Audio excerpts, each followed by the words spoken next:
Hello and welcome back to the Korean Beauty Show podcast. I'm your host, Lauren Lee, Kbeauty expert, long-term resident of Seoul, South Korea, and of course, your guide to the world of Korean skincare. Today's episode is brought to you by Style Story, where you can shop, learn, and explore the world of Korean beauty at stylestory.com.au. So guys, I will just give you the heads up now that this week there will be no Thursday episode, but what I'm going to do instead is I've just realized that the radio segments that I have been doing have actually been put into podcasts as well. So what I'll do is on Thursday, I will actually share the link to one of our episodes. So if you are feeling a little bit of withdrawal for whatever reason, if you don't want to miss an episode twice a week, I will share that on my social media and you can actually go and listen to that in case you're interested. We're going to do a fun segment this week on Wednesday, so I will just share whatever we do on TBS EFM here in Korea with you guys on my social media so you can listen to that. But basically I am just a little bit snowed under at the moment with work, and we're getting into a really busy season. So unfortunately that has sort of just taken its toll on me a little bit, and I am running out of time. So there will be no extra episode on Thursday. I will just let you know that straight up. So I apologize in advance if that is something that you really like listening to. I will try my best to have 2 episodes for you for next week. But for today's episode, which is, of course, our news headlines, I've got a couple of different things that are happening in the news this week. And one of the first ones that I thought was a little bit interesting, considering last week we were talking about the Expo, was that a lot of people have been complaining about the lack of visitors at the Kbeauty Expo. So if you listened to the show last Thursday, you might recall me saying, look, I don't know if it was just me, but I felt like there weren't that many people there. Well, it turns out it wasn't just me. I was obviously there over the weekend, and the weekend is not always as busy as the weekdays. Like, I mean, I've certainly done expos in the past before where I've actually been there the full 4 days.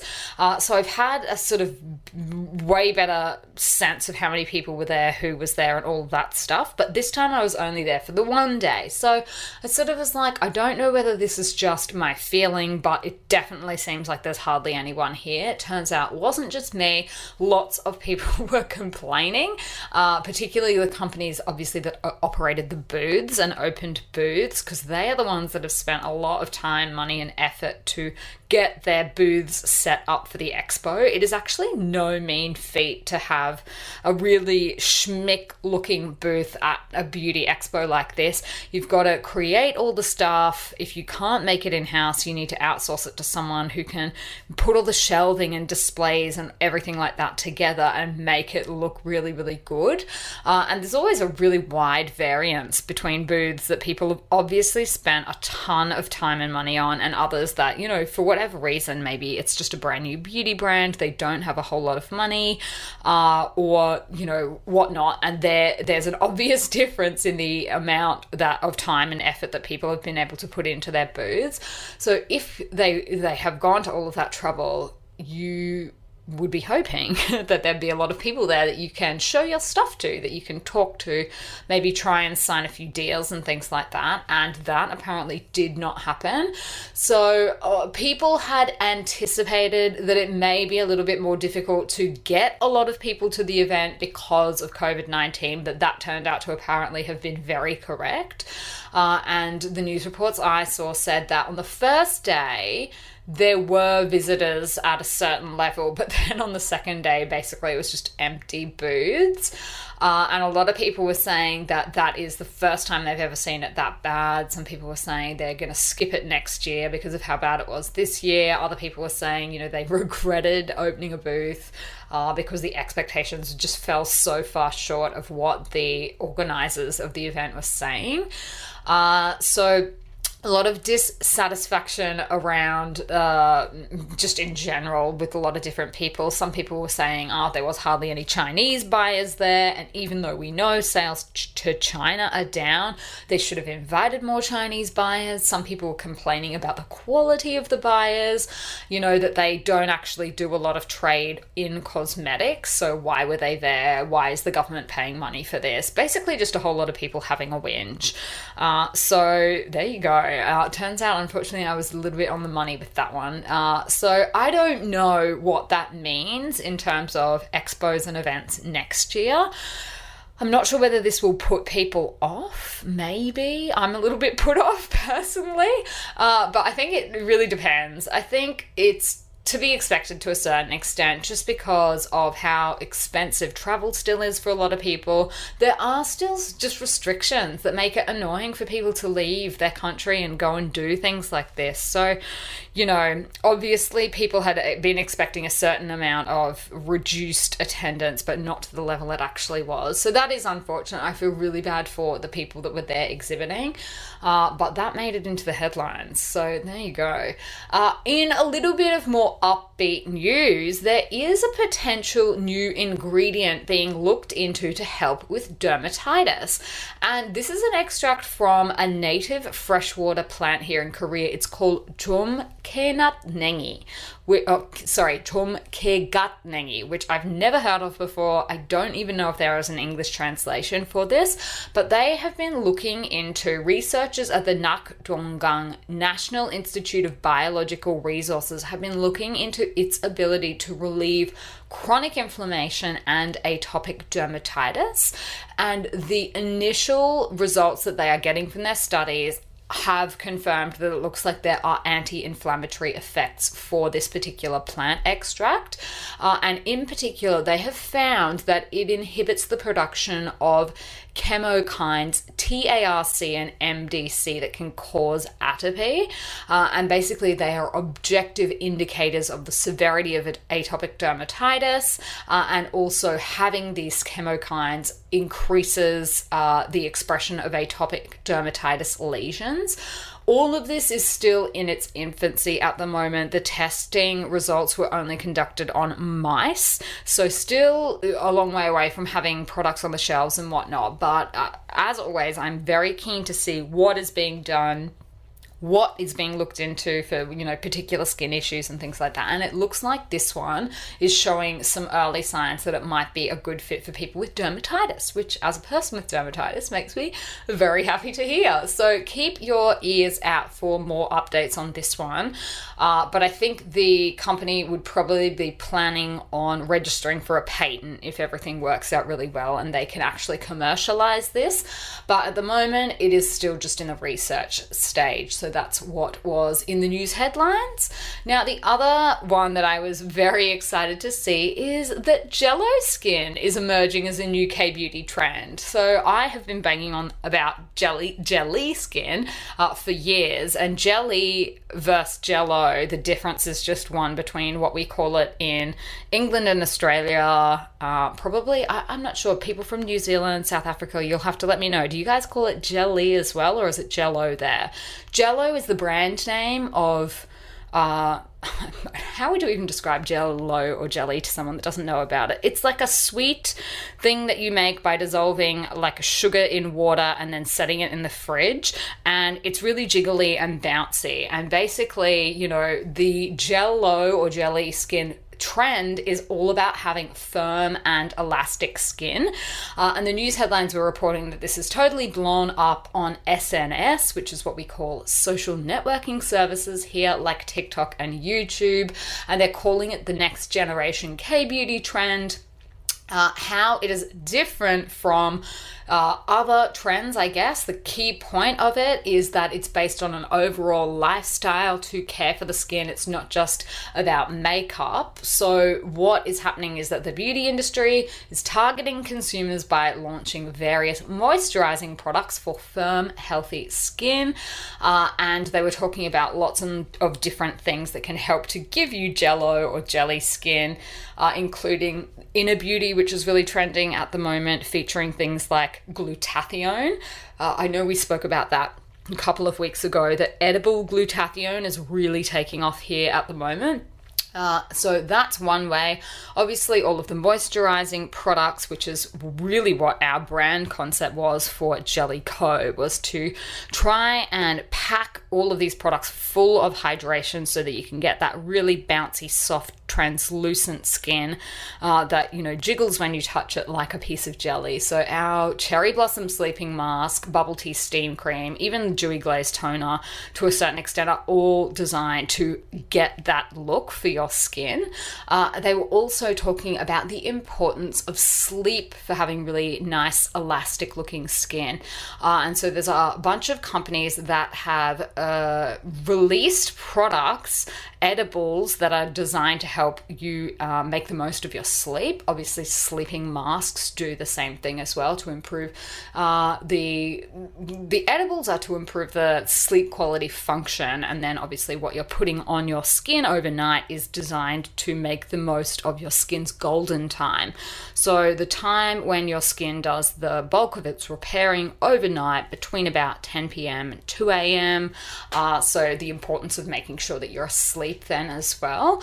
So lots and lots of different things going on in the headlines this week. A bit of bad news, a bit of potentially good news, and then just a bit of fun news. So that was rounding out the bulk of the headlines. Now, for our question of the week, I have a little bit of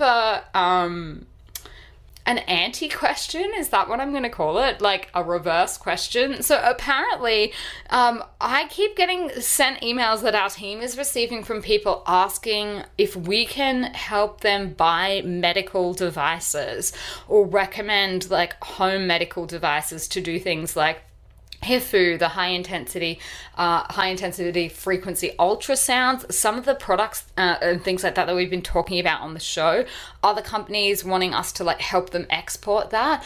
So guys, that is not something that I can actually do, that our business Style Story can actually do. We're not in the business of medical equipment. We don't make these products, we don't sell them. So I can't help you guys with any of that sort of thing. A lot of those kind of trends that we talk about on the show is really more just of an FYI. If you want to go and buy the equipment, you will have to go and speak to the companies that make it.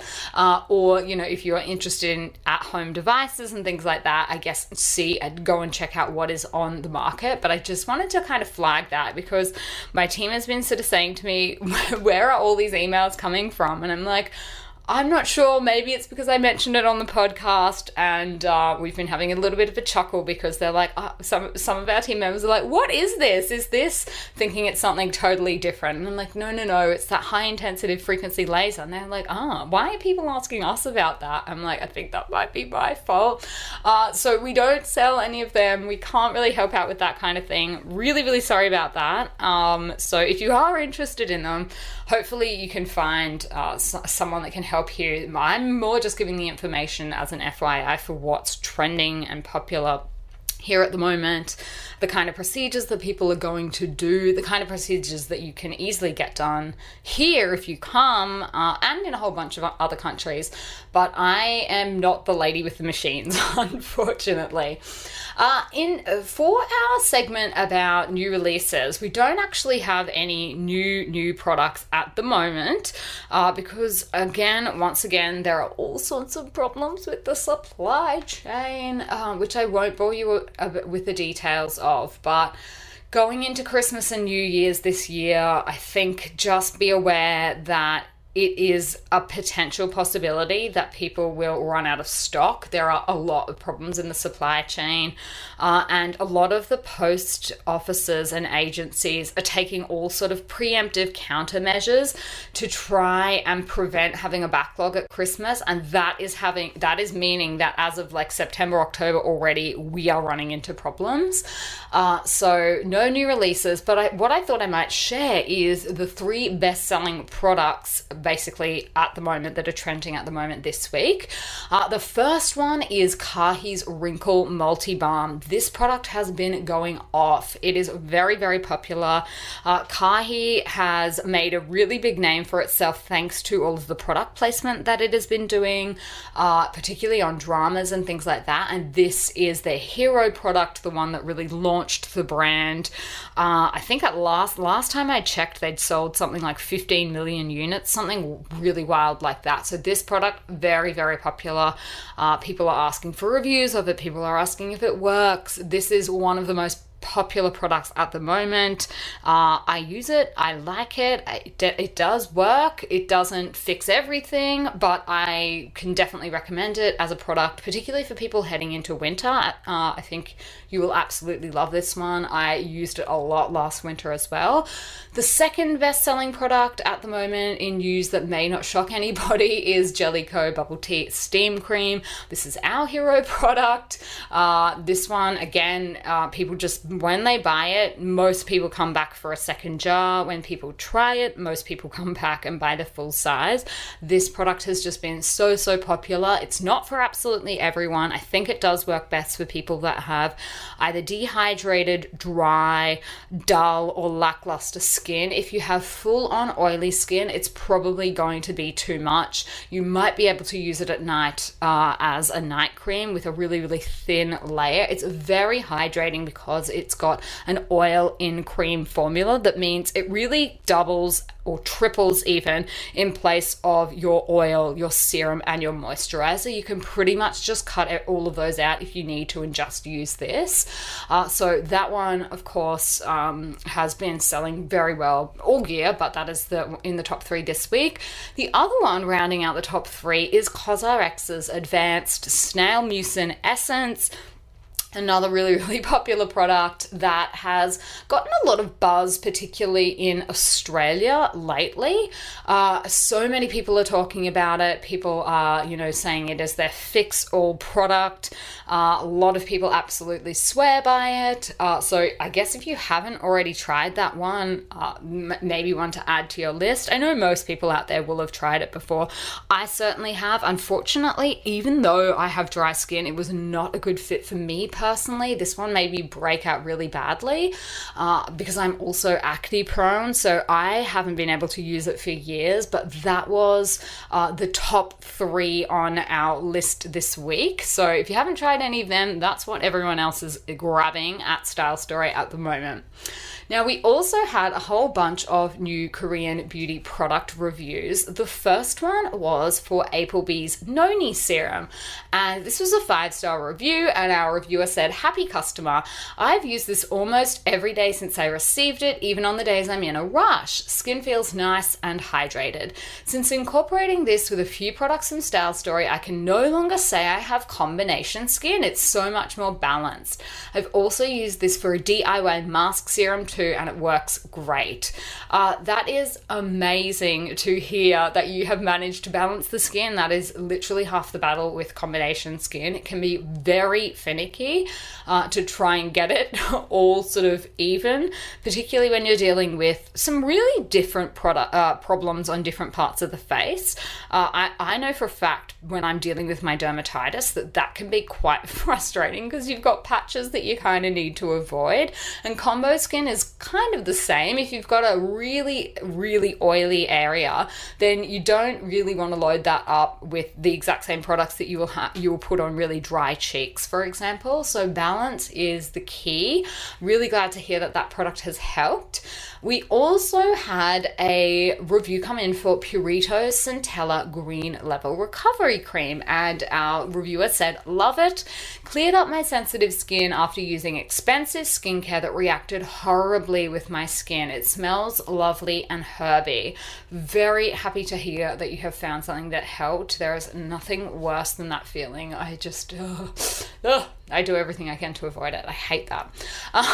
We also had another review come back from one of our Testers Club members who was trying out 9 Less's Magic 9 Fill Up Silk Hair Treatment. And she said, It smoothed and tamed my hair. This was a nice product to use on my dry and frizzy, unruly hair. It smells quite pleasant, similar to conditioner. I didn't notice too much when I put it into my wet hair and while it was drying, but was really happy the next day. I woke up to soft curls and less frizzy, much better behaved hair. Very happy with the results and think this is an excellent product for the price. So thank you very much for sharing your honest review. That's really good feedback. There you go. So don't expect anything on the first day, but the next day things will be a little bit more manageable. Great. I think that's very, very helpful to know. So thank you very much to our Testers Club reviewer.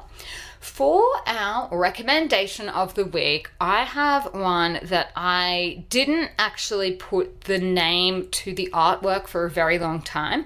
So I'll give you a little bit of context. There are some really beautiful murals, like wall paintings around Korea, but particularly in Seoul, that feature African-American women wearing traditional Korean hanbok.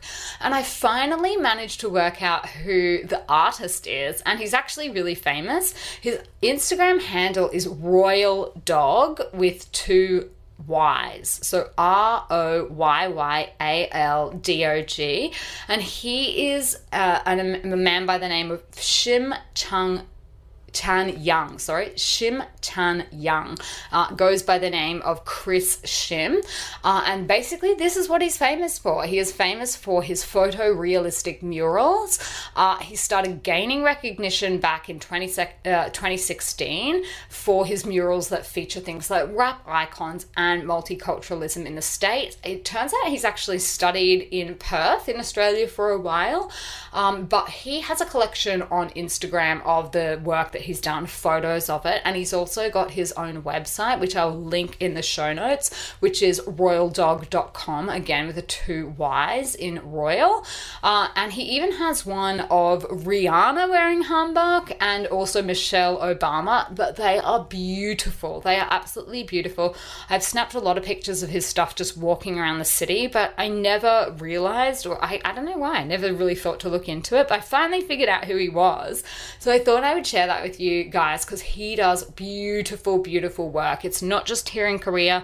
There's some stuff that you can see in the States as well, and you can also enjoy it on his Instagram and via his website. So I just wanted to share that because I'm a massive fan of his work. I think it's absolutely beautiful, and anything that is trying to promote multiculturalism here in Korea, I think is a really good thing. Korea is not a multicultural country at all, and you know, that causes a lot of problems for a lot of people from time to time, that there is just, you know, not anywhere near the same dialogue about understanding other people and understanding different cultures and making room for foreigners and things like that. It's very much a one-way street for a lot of people here that, you know, if you don't love it, leave. And, you know, that's not very productive, not very helpful. So even things like this that, you know, show a little bit of diversity, that not everyone wearing hanbok looks the same, I think is really quite groundbreaking in a way for Korea. So I think he's doing really beautiful work, and I wanted to share that with you guys. So that is my recommendation for the week. I am going to wrap it up here. I would love to hear from you in the meantime. Feel free to come and follow me on Instagram. I am at lauren.kbeauty. If you have a question for our question of the week, if you have a segment or anything like that that you would like me to cover, always feel free to hit me up. I am open to your suggestions and always really welcome your feedback as well. I totally forgot to share one of our podcast reviews for the week, but I did see a really lovely one did come in, so I'll share that next week. I'll have to go and find that. So thank you very much to everyone that has been leaving their reviews, and I will catch you next week back here on the podcast. And in the meantime, I will see you on Style Story.